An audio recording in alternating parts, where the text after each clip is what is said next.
अस्सलाम वालेकुम नाज़रीन, मैं हूं रामीन सैयद और आप देख रहे हैं प्रोग्राम ज़ेरे बहस। नाज़रीन, इलेक्शन की तारीख को लेकर चहमगोइयाँ कयास आराइयाँ जारी हैं और ऐसे में हुकूमती स्टेटमेंट्स बड़ी अहमियत की हामिल होती जा रही हैं, क्योंकि बेशक आइन में इलेक्शन का तरीक़ाकार वज़ा है, लेकिन आइन से ज़्यादा आजकल हुकूमती बयानात और मूड इम्पॉर्टेंट होते जा रहे हैं। वज़ीर दिफ़ा ख्वाजा मोहम्मद आसिफ ने कहा है कि 1 माह के अंदर असम्बलियाँ अपनी मुद्दत पूरी करके तहलील हो जाएंगी।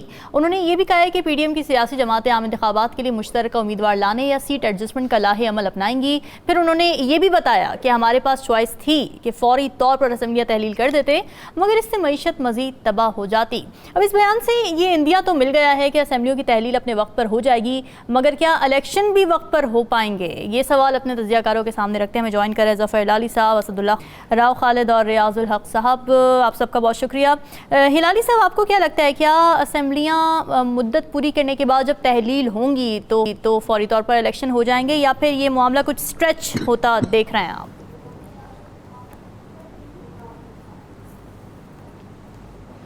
मेरे ख्याल में कोई कुछ नहीं कह सकता है कि इलेक्शंस कब होंगे, रिगार्डलेस उनको होना कब चाहिए। इसलिए कि अगर कॉन्स्टिट्यूशन के तहत इलेक्शंस नहीं हुए 14 मई को, उसके बाद ये कहना और मुझसे पूछना या किसी से पूछना होंगे या नहीं, हम सॉरी कैसे कह सकते हैं विद एनी कॉन्फिडेंस के होंगे? एक सीक्रेट डॉक्यूमेंट के तहत नहीं हुए हैं और आज आप कह रहे हैं कि ऐसे ही हो जाएंगे। देखिए, मैं आपको एक्चुअली प्रॉब्लम ये है रामीन के हम लोग कहते तो ये हैं कि हमें स्टेबिलिटी चाहिए, हम कहते हैं कि हमें एक स्ट्रॉन्ग इकोनॉमी चाहिए, मगर आप देख रहे हैं कि जो हमारे तकरीरें हो रहे हैं वो पॉलिटिकल इंस्टेबिलिटी को प्रमोट कर रहे हैं। और अगर पॉलिटिकली अनस्टेबल है पाकिस्तान, तो how can economies be strong, या इन्वेस्टमेंट इस मुल्क में आएगा? मैं आपको एक मिसाल देता हूँ।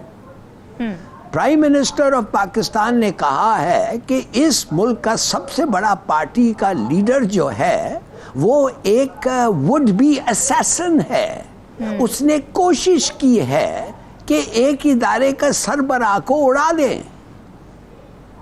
I want you to understand कि ये कितना बड़ा एलिगेशन है।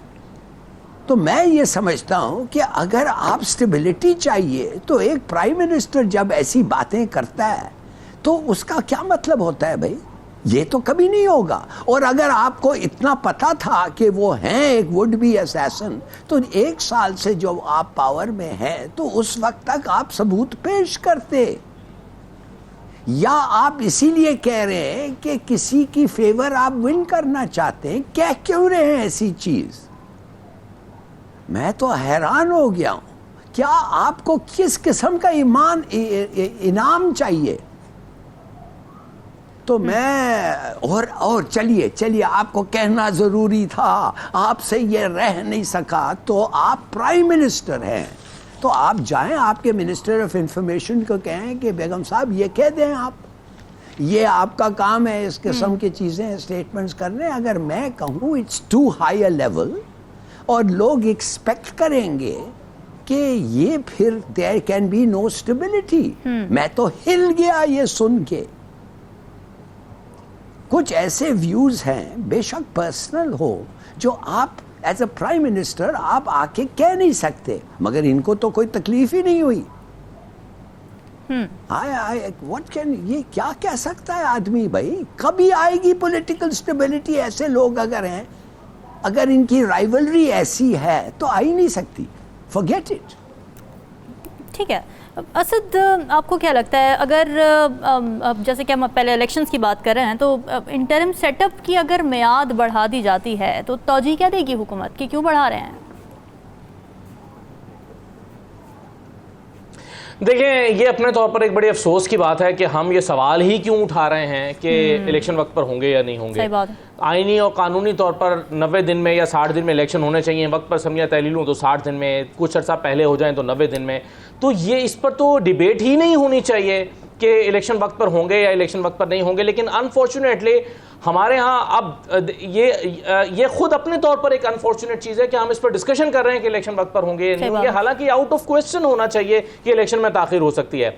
लेकिन अब देखिए, इसको अब सारी सूरत हाल को पाकिस्तान की इकोनॉमी के साथ, इकोनॉमिक सिचुएशन के साथ और IMF की डील के साथ मिलाकर देखने की ज़रूरत है।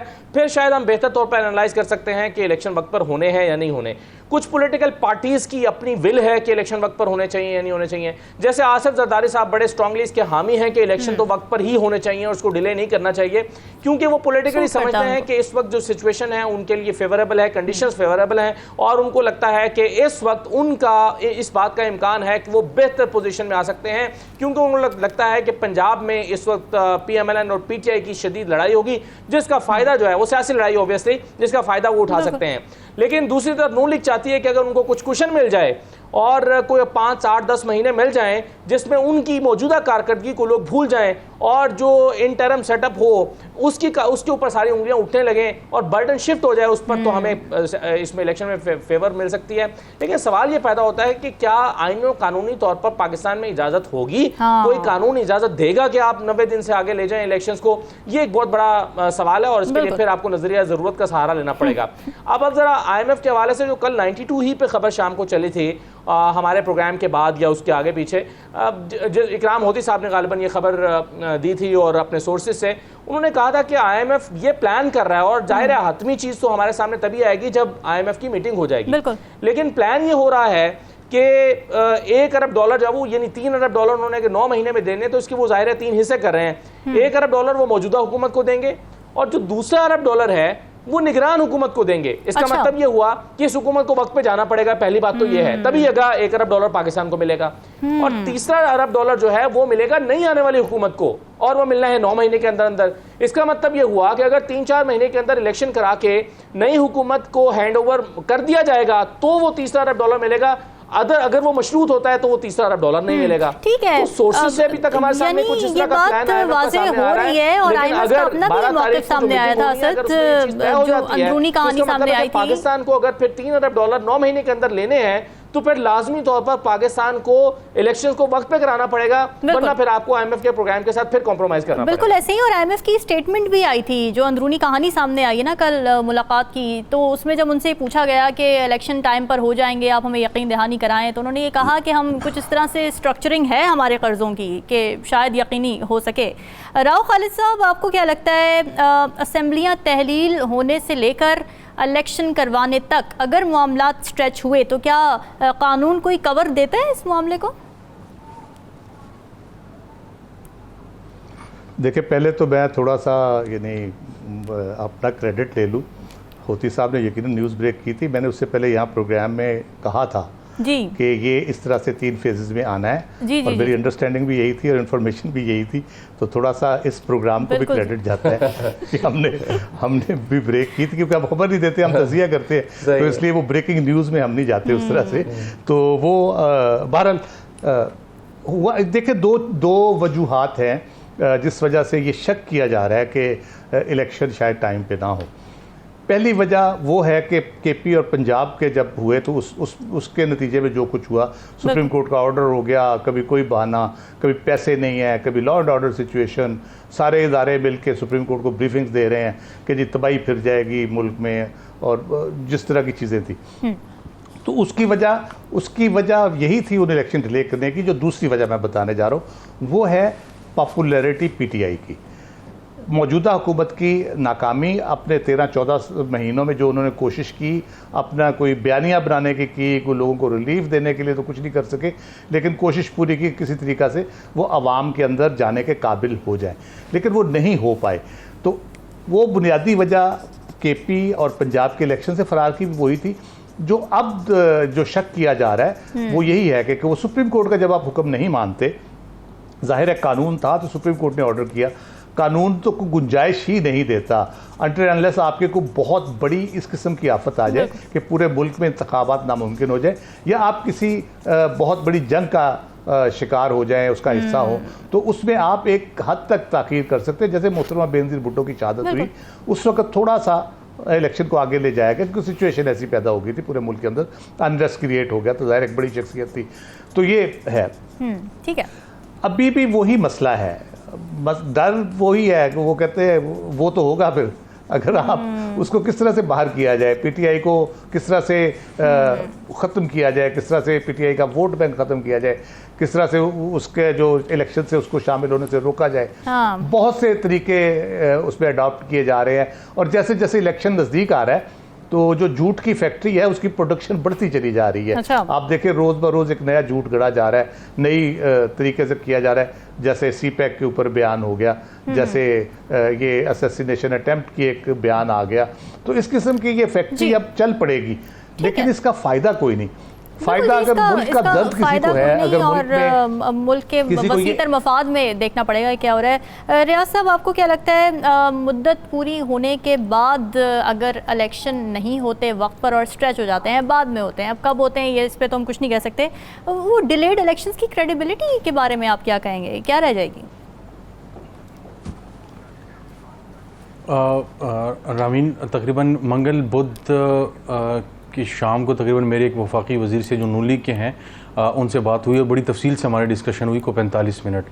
आप यकीन जानें कि ये जो सवालात की तशनगी है, जो हम इस तजस्सुस में रहते हैं, कोई ख़बर निकालें, को पता लगाएं कि जी इंतखाबात डिले हो रहे हैं, कब हो रहे हैं, हुकूमत क्या कर रही है, क्या प्लान कर रही है, उनके पास इन तमाम सवालात के कोई जवाब नहीं था। और उनका ये कहना था कि हमारे हाथ में तो चीज़ें हैं ही नहीं, और उन्होंने साफ साफ कहा कि हमें झूठ बोलने की ज़रूरत नहीं है, और उनका ये इदारे ये बातें हम कैमरे पे तो नहीं कर सकते, लेकिन उनका चीज़ें हमारे कंट्रोल में नहीं है। बहुत सी चीज़ें जो है रिव्यू में हैं इस वक्त, बहुत सी चीज़ों को देखा जा रहा है। अच्छा। और इस वक्त उनका ये कहना था कि इलेक्शन वक्त पर होने चाहिए, उनका कहना था, लेकिन ये हमारे हाथ में नहीं है। हम तो उसूली तौर पर यही कहेंगे कि होने चाहिए, लेकिन अब आती है कि बात, अगर असम्बलियाँ अपना मुद्दत जो है वो कौमी असम्बली और बाकी जो असम्बलियाँ 2 रह गई हैं वो पूरा करती हैं, और पंजाब और ज़ाहिर है KPP उसमें शामिल हो जाएंगे, तो वो जब पूरा कर लेते हैं तो उसके बाद जो इंटरिम सेटअप आएगा उसके बारे में भी जीमागोइयाँ हो रही है। जब मैंने ये सवाल उनके सामने रखा कि इंटरिम सेटअप को मार्च अप्रैल तक ले जाने की बातें हो रही हैं, तो उन्होंने कहा कि जी कुछ गैर मुल्की इदारों का और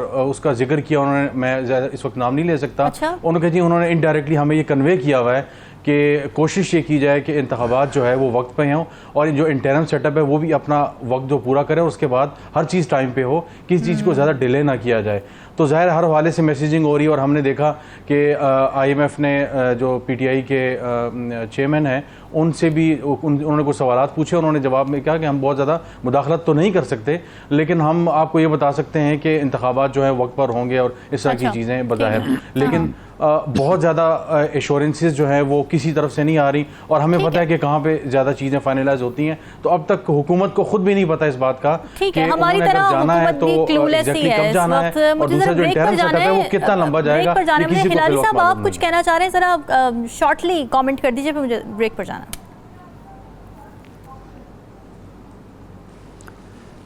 देखिए, ये सोचिए एक मिनट के लिए कि जिस तरीके से हमारा हैंडआउट को IMF ने स्टैगर किया है, तो इसका मतलब ये है कि इसलिए कि उन्होंने स्टैगर किया है और हमें पैसे की इतनी ज़रूरत है कि हम अपनी कॉन्स्टिट्यूशनल ऑब्लिगेशंस फुलफिल कर रहे हैं। कभी आपने सोचा है इस तरीके से?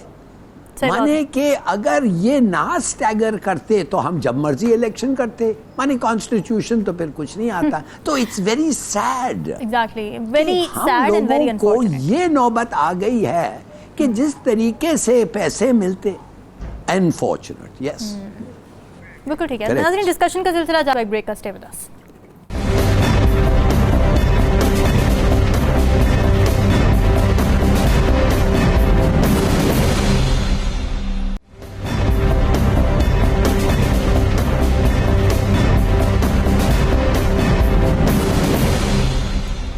वेलकम बैक नाज़रीन। वफाकी वज़ीर मनसूबाबंदी एहसन इकबाल की एक स्टेटमेंट इस वक्त तवज्जो का मरकज़ बनी हुई है। एक निजी टीवी चैनल के शो में उन्होंने ये स्टेटमेंट दी है और उन्होंने ये कहा था कि चीन ने गुज़िश्ता इस्टेब्लिशमेंट को ये कहने की कोशिश की थी कि PTI को इक़्तिदार में लाने का तजुर्बा ना किया जाए, और फिर उन्होंने ये भी कहा कि उस वक्त चीन को यकीन दहानियाँ कराई गई थी कि CPEC मुतासर नहीं होगा, मगर उसके बाद फिर PTI के दौर में CPEC के साथ क्या हुआ ये सब ने देखा। तो अब ये स्टेटमेंट उनकी बड़ी इस वक्त क्रिटिसिज्म अट्रैक्ट कर रही है। इस पर ज़रा अपने तजियाकारों की राय जान लेते हैं। हिलाली साहब, आपको लगता है कि चीन के हवाले से एहसन इकबाल साहब की ये स्टेटमेंट कुछ गैर जिम्मेदाराना है?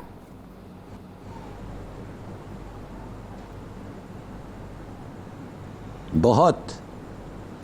ये क्या बताना चाहते हैं कि इतनी बड़ी दोस्ती, इतनी इम्पोर्टेंट दोस्ती, की फ्रेंडशिप और एक की इश्यू पे पाकिस्तान में इतना डिवीजन है। माने कि आप ये क्या, ये इसका इम्पैक्ट क्या होगा चीन पे?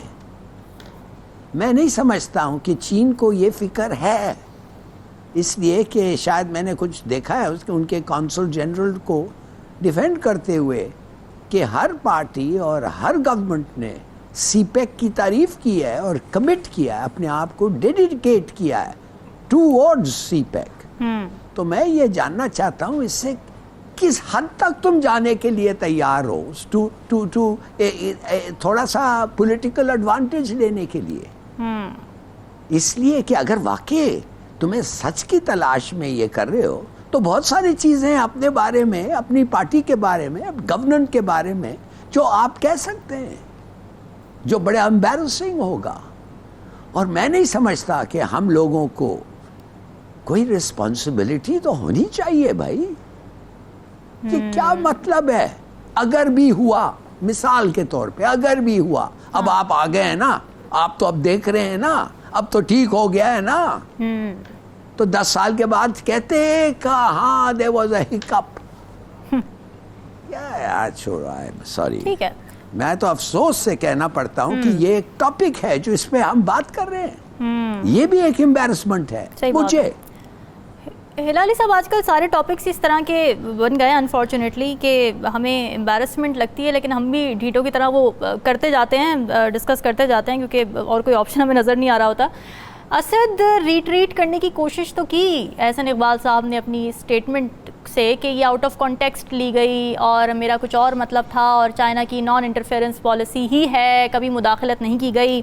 लेकिन अपने आप में ये बयान आप किस तरीके से इसको एनालाइज करेंगे?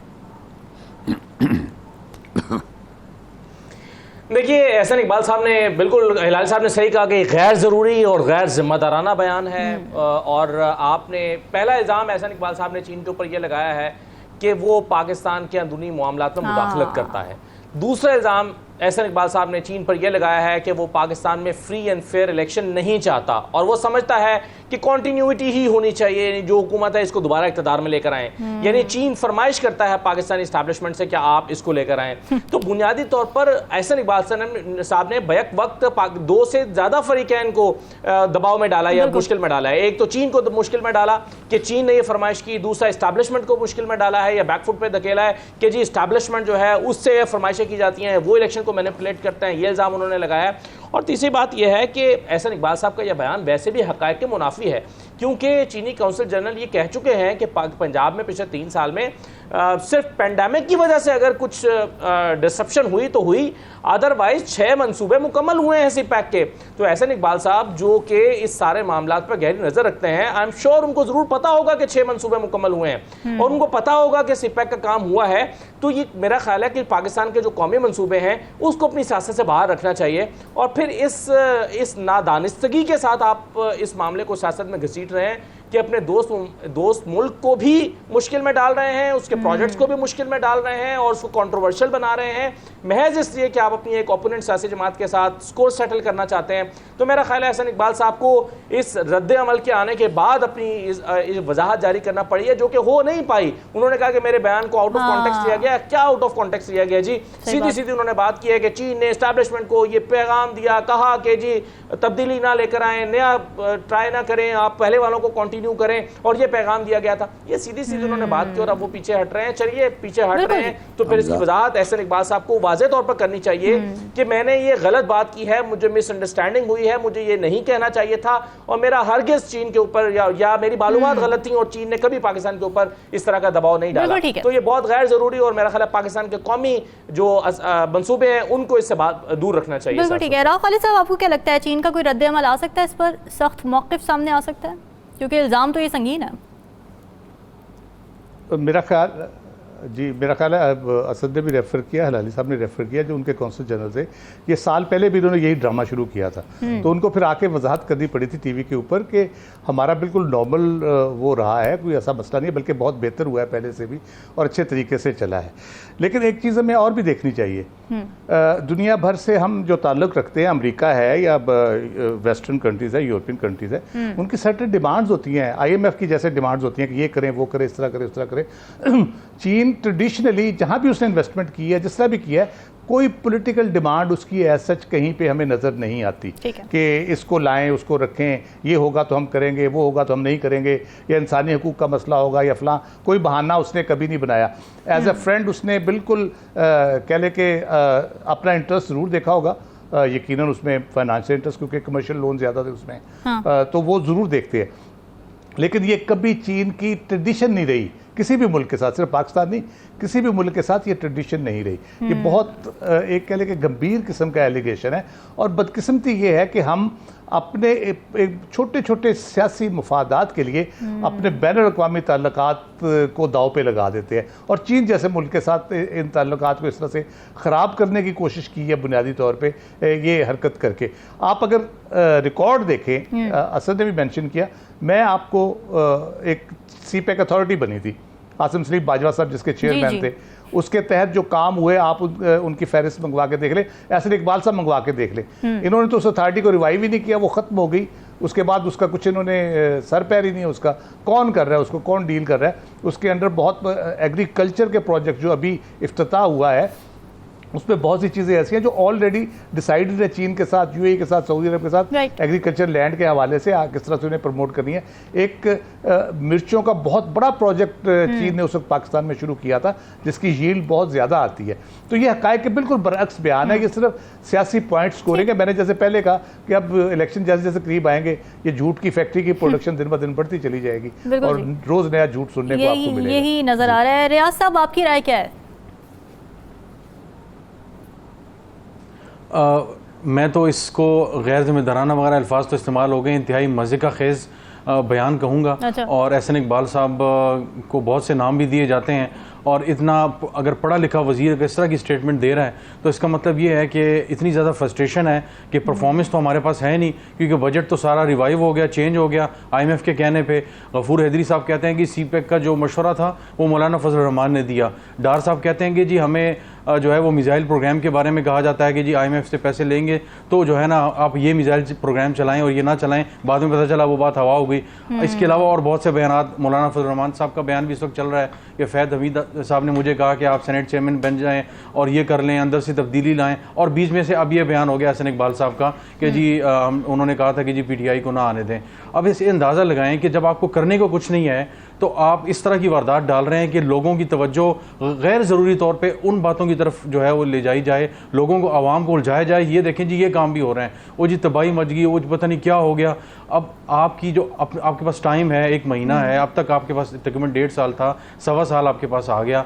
आपने क्या ऐसी चीज़ें जो आवाम में जाके आप बेचेंगे, मैनिफेस्टो क्या है, आपने कोई तैयारी की है मेंटली, फिजिकली और मेरा ख्याल है स्पिरिचुअली, हर लिहाज से ये किसी तौर पे तैयार नज़र नहीं आते, क्योंकि कुछ कहने को ही नहीं है। लिहाजा बयानात पे बयानात दे के सियासत का एक जो हमारे यहाँ एक आम सा तरीका है कि आवाम में जो है वो चूहा छोड़ दिया जाता है, तो अब जो लोगों को उसके पीछे लगा दिया, सफाइयाँ खुद भी देते फिर रहे हैं। इतना बड़ा इल्ज़ाम, इतना हसास मुल्क है चीन, ये कोई आम ऐसा वैसा मुल्क नहीं है, और वो चीज़ों को बड़े करीब से और बड़ी खामोशी से देखता है। और उनका रद्द-ए-अमल, मैंने भी कुछ लोगों को ईमेल्स की हुई है चाइनीज़ एम्बेसी को, उम्मीद है उनका जवाब भी आ जाएगा, लेकिन ये कोई इतना आसान नहीं है। और इन्होंने जिस तरह का बयान दिया है, ये इसको इवन मगरबी ममालिक में भी बड़े जो है वो हसासियत से देखा जाएगा। देखते हैं कि चाइनीज़ का क्या बयान आता है, लेकिन ये इंतहाई बेवक्त और बेतुका बयान था, बिल्कुल ठीक कोई है। ज़रूरत नहीं थी। नाज़रीन, डिस्कशन का सिलसिला जारी है, वक्त एक ब्रेक का, स्टे विद अस।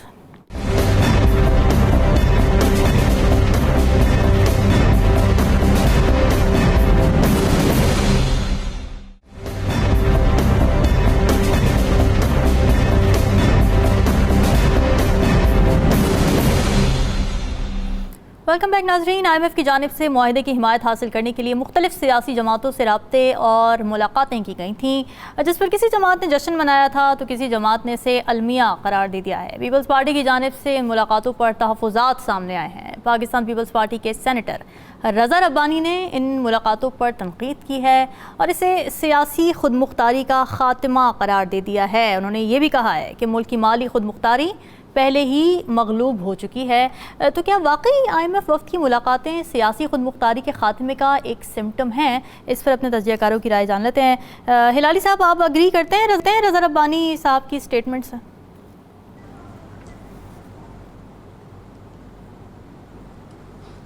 नहीं, मैं समझता हूँ कि वो क्यों कर रहे हैं जो कर रहे हैं। वो इसलिए कर रहे हैं because they are totally confused.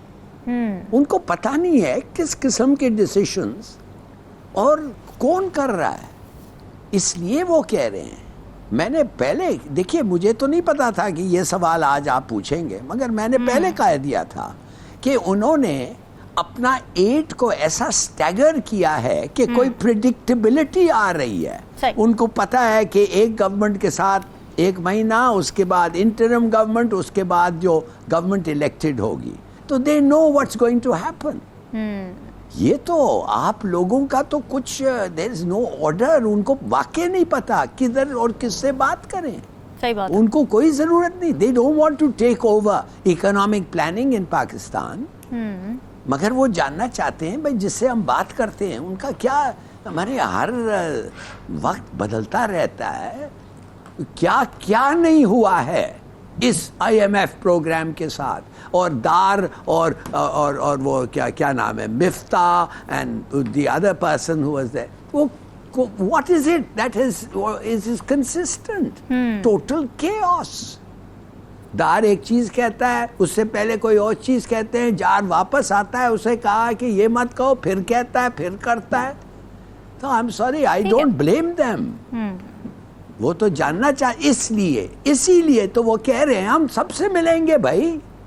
जो प्लेयर्स हैं जो इलेक्ट हो रहे हैं, जिनके साथ जो फैसला करेंगे, अगर आपका कोalition गवर्नमेंट हुआ तो PPP से भी मिलना चाहिए, और अगर आपका 1 पार्टी गवर्नमेंट हुआ तो PTI से भी मिलना चाहिए। इसका मतलब ये नहीं है कि वो डिलिबरेटली इंटरफियर कर रहे हैं और रब्बानी साहब को नाखुश करने के लिए वो कहते हैं we have taken over. No, आपके बैड प्लानिंग एंड एक्शंस ऐसे हैं कि they have been forced into it. ठीक है असद, आपको क्या लगता है ये मुलाकातें सियासी खुद मुख्तारी का खात्मा है या फिर पॉलिटिकल इंस्टेबिलिटी की वजह से वक्त की ज़रूरत? देखिए, मैं रज़ा रब्बानी साहब की इस बात से इत्तफाक करता हूँ कि सियासी खुद मुख्तारी का खात्मा हो रहा है, लेकिन रज़ा रब्बानी साहब को अपने ही वज़ीर आज़म की ये बात जहन में रखनी चाहिए कि बेगर्स कांट बी चूजर्स। और जब आपने अपनी सियासी दाढ़ी किसी के हाथ में थमा दी है तो फिर उससे शिकवा क्यों कर रहे हैं कि वो क्या कर रहा है? जब आपको ऑक्सीजन किसी और से चाहिए तो फिर आप उससे नखरा तो नहीं कर सकते। और ये अचानक नहीं हुआ। पिछले 1 साल में जो मुआशी तबाही हुई है, अगरचे पहले भी सूरत हाल को बहुत आइडियल नहीं थी तहरीक इंसाफ के ज़माने में भी, लेकिन पिछले 1 साल में जो कुछ हुआ है और जो दावे और वादे किए गए थे और जिस बुनियाद पर हुकूमत ली गई थी कि चूंकि तहरीक इंसाफ की हुकूमत ने मुआशी तौर पर मुल्क को तबाह कर दिया है, इसलिए हम टेक ओवर कर रहे हैं, इसलिए हम इक़्तिदार में आ रहे हैं, उसके बाद से जो कुछ 1 साल में हुआ है, ये सब रज़ा रब्बानी साहब के जहन में होना चाहिए। और रज़ा रब्बानी साहब को पिछले 6 महीने में खास तौर पर जो आइन की बर्बादी हुई है, जो आईनी तौर पर खात्मा हुआ है पाकिस्तान में, जो 2 सूबों में इलेक्शन नहीं हुए, उस पर भी अपने कंसर्न्स रज़ा रब्बानी साहब को रेज करने चाहिए थे। रज़ा रब्बानी साहब को वो जो सेनेट में बिल पास हुआ है उस पर जिसके खुद वो बेनिफिशियरी हैं, उस पर भी उनको अपने कंसर्न्स रेज करने चाहिए थे। और रज़ा रब्बानी साहब जो हैं उनको ये जो मुख्तलिफ आप आकर खुद अपनी खुद मुख्तारी, सियासी खुद मुख्तारी का खात्मा होता नजर आ रहा है, उनको ज़हन में रखना चाहिए कि अगर खुदा ना खास्ता मुआशी तौर पर हम मजीद कमज़ोर हुए तो इससे ज़्यादा कॉम्प्रोमाइज़ करने पड़ सकते हैं। और ये छोटे लगेंगे जो आज कॉम्प्रोमाइज़ कर रहे हैं, तो आज उनको ये नज़र आ रहा है कि उनकी मुखालिफ सियासी जमात को अहमियत मिल रही है, इस बुनियाद पर वो कह रहे हैं कि हमारी खुद मुख्तारी ख़त्म हो रही है। Beggars can't be choosers. आपने जब उनसे पैसे लेने हैं और आपने जब उनके दी हुई ऑक्सीजन पे चलना है तो फिर आपके पास क्या चॉइस है? ठीक है, राव खालिद साहब सियासी खुद मुख्तारी के खात्मे की बात कर रहे हैं, लेकिन मैं यहाँ पर एक बड़ा बुनियादी सा सवाल करूँगी, क्या हम सियासी तौर पर कभी बाइख्तियार भी थे? ये तो हम अपने आप को धोखा देते रहें वो और बात है, लेकिन कोई बाइख्तियारी वाली बात ऐसे थोड़ी होती है। सियासी इख्तियार जो है वो रज़ा रब्बानी साहब से बेहतर कोई नहीं जानता, क्योंकि उनकी जमात, हम मियाँ नवाज शरीफ को कहते हैं कि वो NRO लेते रहे, कंप्रोमाइज़ करते रहे। तो मियाँ नवाज शरीफ ने 2000 में लिया, 2007 में बेनज़ीर भुट्टो साहिबा ने लिया, उन्होंने जब आके शहीद भी हुई उसके बाद। तो ये सियासी कंप्रोमाइज़ जो हैं वो सारा वो जमहूरियत बेहतरीन इंतकाम है कहने से ये नहीं होता कि आप जमहूरी हो गए हैं, या आप जमहूरियत के चैम्पियन अपने आप को डिक्लेयर खुद ही करके, और आप हर वो कंप्रोमाइज़ करें जिससे जमहूरियत आपकी जो है वो उसकी बेखुनी हो, उसका दिन ब दिन उसका कमज़ोर पड़ता जाए, सियासतदानों की ग्रिप इक़्तिदार पे भी और मुल्क के मामलात के ऊपर भी। हर उस एक्ट का आप हिस्सा रहे हैं और आप आज कह रहे हैं कि जी ये हुआ है, तो वो जो सूरत हाल है वो किसको नहीं पता। इंटरनेशनली आपको जिस तरह से मशवरे दिए जा रहे हैं, मुल्क की सूरत हाल जो आपकी है उस पर सारा वो जो कहते हैं कि जाने ना जाने गुल ही ना जाने, बाग तो सारा जाने हैं। सबको पता है पाकिस्तान के प्रॉब्लम्स क्या हैं और पाकिस्तान के मसाइल क्या है। पाकिस्तान की एक पार्टी के ख़िलाफ़ मैसिव क्रैक डाउन हुआ है, पॉलिटिकली भी अदरवाइज़ भी। उसके ऊपर रज़ा रब्बानी साहब बड़ी खामोशी लगी हुई, उनको चुप रहती है, उनको नहीं पता इससे पॉलिटिकल मामला किस तरह ख़राब हो रहे हैं। फिर हर पार्टी इक़्तिदार में है, पूरी उनको PTI के बारे में तो कहा जाता था कि जो जितनी सपोर्ट उनको मिली है एस्टेब्लिशमेंट की और बाकी इदारों की, हमें मिलती तो हम यहाँ दूध शहद की नहरें बहा देते और मुल्क की तकदीर ही चेंज कर देते। तो अभी 14 माह से सारी पॉलिटिकल फोर्सेस आपके साथ है, सिवाय एक के जिसका कचूमर निकालने पे आप लगे हुए हैं। उसके अलावा पूरी ताकत जितनी है आपके पीछे मौजूद है, एस्टेब्लिशमेंट भी सपोर्ट कर रही है, बाकी इदारे भी सपोर्ट कर रहे हैं। तो और क्या चाहिए आपको? फिर भी आप कुछ परफॉर्म नहीं कर पा रहे। इसका मतलब ये है कि आप रिप्रेजेंटेटिव नहीं हैं। आपको चाहिए कि जितनी जल्दी आप रिप्रेजेंटेटिव बने अवाम में जाके, या जो रिप्रेजेंटेटिव है उसको इक़्तिदार दें ताकि इस मुल्क के हालात बेहतर हों। जब आप कंप्रोमाइज़ करके करेंगे तो फिर इसी तरह होगा। दूसरी बात ये, IMF ने कौन सा मोदी से जाके मशवरा किया है? पाकिस्तान के उन सियासतदानों से किया है जो आज या कल किसी वक्त इक़्तिदार में पहले थे या आ सकते हैं, या अपोजिशन में भी इवन होंगे, पार्लियामेंट के अंदर जब बैठे होंगे तो उनका भी तो इन्फ्लुएंस होता है। तो वो उनको कंसल्ट करना ऐसा कौन सा गुनाह हो गया? उन्होंने कुछ जाके भारत से मुशावरत शुरू कर दी है, इस तरह से इसको सीरियसली लेना। जिनको उनको बताना चाहिए कि हमारी स्पेस आप कम कर रहे हैं, उनको वो नहीं बताते, बाकी हर किसी को बताते हैं। ठीक है रियाज साहब, आप रज़ा रब्बानी के स्टेटमेंट से कितना इत्तेफाक करते हैं? मैं रामीन, पहले आपने जो राव साहब से सवाल पूछा कि क्या हम कभी आज़ाद भी रहे, तो मैं आपको एक मिसाल दूं कि पिछली हुकूमत में प्राइम मिनिस्टर साहब से एक कप्तान साहब से एक सेक्रेटरी ऑफ स्टेट मिलने आए। आप यकीन जाने, आप हैरान होंगे, ये प्राइम मिनिस्टर ऑफिस के कुछ असहाब ने ये बताया कि तकरीबन कुछ 2 दिन जो है ये सिलसिला जारी रहा कि सेक्रेटरी ऑफ स्टेट ने कहा कि वो के रूबरू जो है वो बैठेंगे अक्रॉस द टेबल। अच्छा। तो हमने ये पैगाम दिया कि वो अक्रॉस द टेबल नहीं बैठेंगे। उसकी वजह यह है कि वो काउंटर पार्ट नहीं है, मेरे ओहदे के बराबर नहीं है। बैठना है आपने कुरैशी साहब के साथ बैठें, और अब मैं कम अज़ कम जो है वो इस तरह नहीं बैठूंगा। तो फिर उनके लिए एक आप जो है वो गूगल भी कर सकते हैं, वो पिक्चर मौजूद है। एक छोटे से कमरे का इंतखाब किया गया जिसमें एक छोटी सी टेबल है, लंबी सी टेबल है, और उस पर जो है वो दाखिल होते हैं और दाएँ हाथ पे जो है वो बैठते हैं, और बाएँ हाथ पे हमने देखा कि जनरल बाजवा साहब, शाह महमूद कुरैशी साहब और सारे लोग जो है वो बैठे हुए थे। तो अब ये तो हालात हैं हमारे कि यहाँ पे आते हैं वो अंडर सेक्रेटरी लेवल के लोग, और वो प्राइम मिनिस्टर वगैरह से ऐसे मिल रहे होते हैं जैसे जनाब उनके ये अपने जो है ये ज़ाती जो है वो मुलाजिम है, जो भी हैं। तो हमारी तो अपनी को आज़ादी तो कोई नहीं है, जो वो आके कहते हैं हम करते हैं। जिस तरह उन्होंने कह दिया कि साबिक वज़ीर-ए-आज़म ने जो करंट वज़ीर-ए-आज़म उन्होंने कह दिया कि बेगर्स कांट बी चूज़र्स। तो उसके बाद ये रज़ा रब्बानी साहब का ये कहना कि जी सोवरेनिटी हमारी हो गई है, उस तरह की चीज़ें, वही वाली बात है कोर्ट्स, मिलिट्री कोर्ट्स के हवाले से जो इन्होंने मशहूर ज़माना जब वो रो रहे थे, और उसके बाद हमने देखा कि इस हुकूमत में जब उनसे पूछा जाता है, कॉरिडोर्स में उनसे सवाल पूछा जाता है तो वो भागते फिरते हैं, वो जवाब नहीं देते। वो वीडियो जो है मशहूर वायरल है। तो मतलब अगर आप चेरी पिकिंग करेंगे, जो मुझे पसंद है उस पर तो मैं क्वेश्चन करूँगा, लेकिन जो नापसंद है तो उसके वाले से जो है वो, तो ये चीज़ें इस तरह नहीं चलेंगी। आप इस तरह नहीं कर सकते। आपकी पार्टी क्या कर रही है? ह्यूमन राइट्स की बड़ी वो चैंपियन बनती है पाकिस्तान पीपल्स पार्टी, लेकिन इस वक्त जो मुल्क में कुछ हो रहा है, हज़ारों PTI के जो अरकान हैं अंदर हैं, और बहुत से केसेस चल रहे हैं, पता नहीं कौन किस हालत हालत में है, आपकी अभी तक आवाज़ नहीं उठी और आपको जो है और कुछ जस्ट बिकॉज आपके पास ताकत है, इख्तियार है, तो आप खामोश हैं, तो आपकी बारी कल नहीं आएगी। तो ये जो है ना बड़ी सती किस्म की बातें लगती हैं, ख़त लिख देना और इस तरह की बातें कर देना, इसकी कोई अहमियत नहीं है, ये शैलो टॉक है। ठीक है नाज़रीन, डिस्कशन का सिलसिला है, यहाँ वक्त हुआ एक ब्रेक का। Stay with us.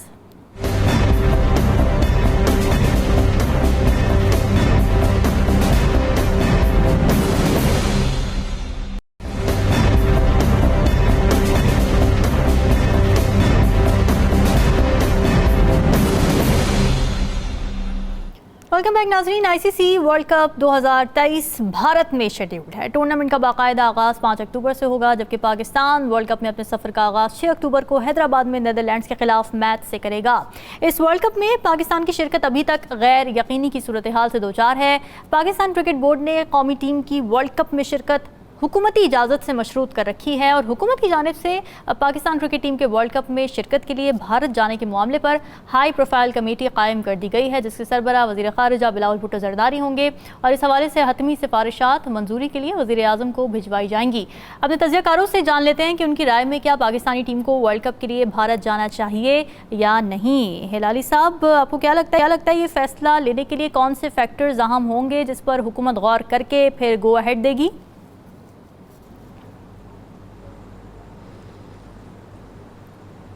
रामीन, कहते ये हैं कि जब एक कमेटी फॉर्म हो जाता है तो अमूमन लोग कहते हैं कि फ़ैसला हो गया है, अब ये कमेटी पे इन लोग कहेंगे कि ये इनका कसूर है अगर ये अनपॉपुलर फैसला है। अच्छा।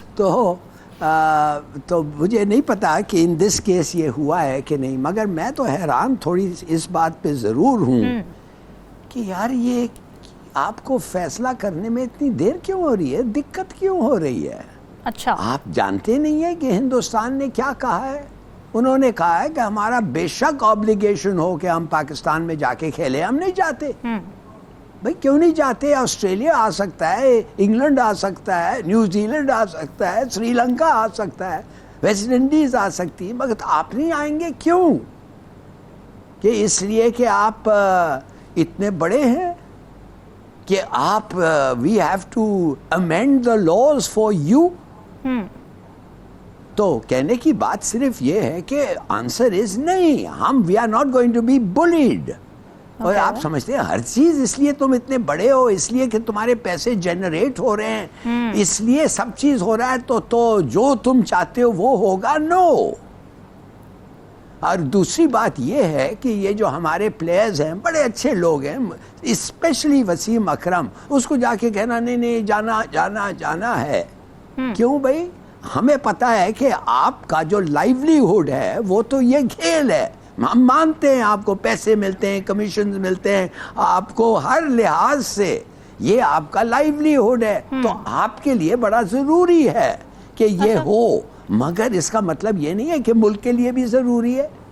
भाई ये वर्ल्ड कप है, ये इंडिया कप नहीं है, ये वर्ल्ड कप है। आप कभी वर्ल्ड कप फुटबॉल का सोच सकते हैं अगर ब्राज़ील ना जाए?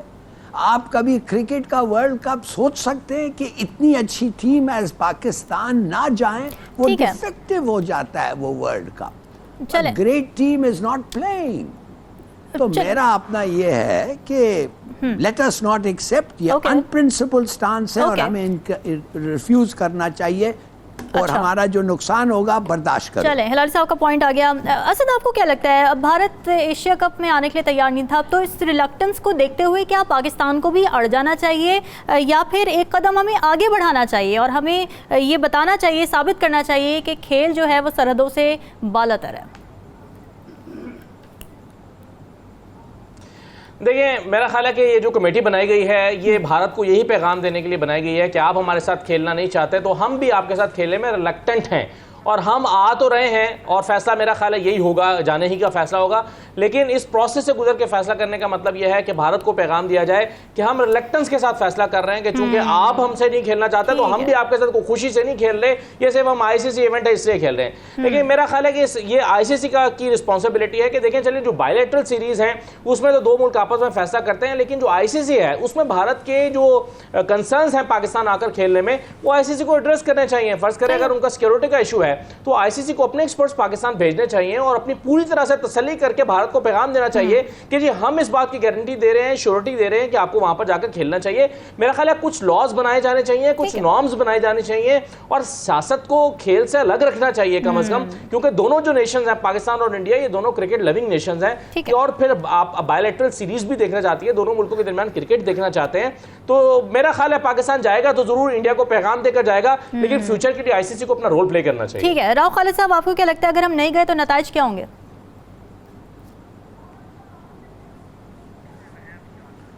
देखिए, नताइज की परवाह नहीं करनी चाहिए, ना कोई जज्बाती फैसला करना चाहिए, असूली फैसला करना चाहिए। ठीक है कि अगर भारत आपके साथ म्यूचुअल जो दोनों की सीरीज है आपस में, वो नहीं खेलना चाह रहा, कि न्यूट्रल वेन्यू पे आपके साथ नहीं खेलना चाह रहा, वो आपको हर जगह के ऊपर डिश करने की कोशिश करता है, हर जगह पे आपको ख़राब करने की कोशिश करता है, तो आपको असूली बुनियाद पे इसका फैसला करना चाहिए। और क्रिकेट में हुआ है, 96 में ऑस्ट्रेलिया नहीं आई थी श्रीलंका खेलने, पॉलिटिकल सिचुएशन वहाँ पे ऐसी थी, टेररिज्म की एक वेव आई हुई थी। उसके बाद जिम्बाब्वे में जब रॉबर्ट मुगाबे आए नस्ल परस्ती की बुनियाद के ऊपर, इंग्लैंड ने उसके साथ खेलने से इनकार किया था, सीरीज़ कैंसिल कर दी थी उन्होंने। तो ये चीज़ें होती हैं जब आप इस किस्म की चीज़ें करते हैं। और यहाँ तो रेसिप्रोसिटी है ना, आपको एक जगह पे बुलाया जा रहा है, आप कह रहे हैं जी हम नहीं खेलेंगे यहाँ पे, तो उसके बाद क्या उसका फिर आपको क्या करना चाहिए? मैं जज्बाती नहीं, असूली तौर पे फैसला करना चाहिए कि ये एक असल में आईसीसी में बराबर रहे नहीं ना, 3 मुल्क बहुत बड़े उसमें हैं और बाकी उनको वो बिल्कुल मुलाजमों की तरह ट्रीट करते हैं। तो ये बुनियादी तौर पे एक असूली स्टैंड लेना इस पे चाहिए। ये असल में बिल्कुल सही बात की कि एटलीस्ट मैसेज तो आप कर तो कुछ नहीं सकेंगे जो नज़र आ रहा है बज़ाहिर, लेकिन मैसेज ज़रूर जाना चाहिए कि हमको बहुत खुशी से नहीं आपके साथ खेलने आ रहे, हमारी अगर आप यहाँ नहीं खेलेंगे तो एक आध बार तो शायद हम आ जाएं, लेकिन उसके बाद फिर ये बहुत मुश्किल होगा कि हम ये कंटिन्यू कर सके अगर रेसिप्रोसिटी नहीं होगी। ठीक है, रियाज साहब, आपको क्या लगता है हम इनकार करना अफोर्ड कर सकते हैं? क्योंकि ये बातें भी हो रही थी कि अगर हम नहीं गए वर्ल्ड कप खेलने के लिए तो फिर हम पे कुछ पाबंदियां भी लग सकती हैं, फिर आईसीसी हमें आइसोलेट भी कर सकता है। अब ज़रा ये एक लंबी बहस है, लेकिन एशियन क्रिकेट काउंसिल के प्रेसिडेंट और बीसीसीआई के भी जो है वो करता धरता है, अमित शाह के बेटे हैं जय शाह, ये उनके हाथ में सारा कुछ है। और अमित शाह को हम जानते हैं कि एक एक्सट्रीमिस्ट सेफ्रोनिस्ट पार्टी के जो है वो करता धरता है, सारा कुछ उनके ये बेटे हैं। तो उन्होंने ज़ाहिर है मोदी गवर्नमेंट का एक पूरा स्टांस है इस हवाले से, पाकिस्तान के हवाले से। और हमने देखा रिसेंटली मोदी साहब जब गए इंडिया तो अपनी आवाम से खिताब करते हुए उन्होंने पाकिस्तान के हवाले से क्या कहा, उनकी पॉलिसी तो क्लियर है। अब कुछ चीज़ें हमने भी क्लियर कर लेनी है, अगर इसको जज्बाती फैसला कहें या कुछ भी कहें, लेकिन अगर उन्होंने तय कर लिया कि हमने पाकिस्तान नहीं आना, जो कुछ हो जाए, एशिया का पाकिस्तान में होना था, फिर हाइब्रिड मॉडल की बात हुई, अब 4 मैच यहाँ पे होंगे और उसके अलावा बाकी जो है वो श्रीलंका में, तो मतलब अगर आपने इसी तरह लूले लंगड़े तरीके से खेलना है, और अगेन हमने पिछले सेगमेंट में बेगर्स कांट बी चूजर्स वाली बात की, तो या तो आपका बोर्ड इतना ज़्यादा मजबूत हो कि आप खुल के स्टांस ले सकें, फिर तो ठीक है। ये कमेटी खेलना और ये बताना कि जी हम रिलेक्टेंट हैं, हम रिलेक्टरों को होके आ रहे हैं, या आप जाते हैं या नहीं जाते, बस ऐसी कोई तीसरी बात नहीं होती। तो आप इतने कोई बड़े मुल्क तो है नहीं, ऑप्शन तो हमारे पास कोई नहीं है सिवाय जाने के। लेकिन अगर आप चाहते हैं कि इस मसले का हल हो, और वो यही है कि आप तय करें कि अगर भारत भी नहीं आएगा तो आइंदा से हमने फैसला किया कि हम भी नहीं जाएंगे, अगर वो भी इंटरनेशनल पाकिस्तान में मैचेस नहीं खेलेगा तो हम भी इंडिया में कोई मैच नहीं खेलेंगे, तब जाके इसका मेरा ख्याल है कि आईसीसी कोई हल निकालेगी। और ये आपका पॉइंट आ गया। हिलाली साहब कुछ कहना चाह रहे हैं, फिर क्लोजिंग की तरफ जाना है जी। हिलाली साहब, बातें सारी शॉर्ट कमेंट। मैं सिर्फ एक चीज, दिस इज द टाइम फैसला करने के लिए भाई, हमारे पे कोई कंपल्शन नहीं है। ठीक है, खाना नहीं है 1-2 दिन मत खाओ, भूखे मरो, जो भी करो, एक प्रिंसिपल है, स्टैंड बाय। चलें, उसूली फैसला लेना चाहिए, इस बात पर हमारे लिस्ट का इत्तेफाक हो गया। नाज़रीन, डिस्कशन आपने सुनी, हमें दीजिए इजाजत, अल्लाह हाफ़िज़।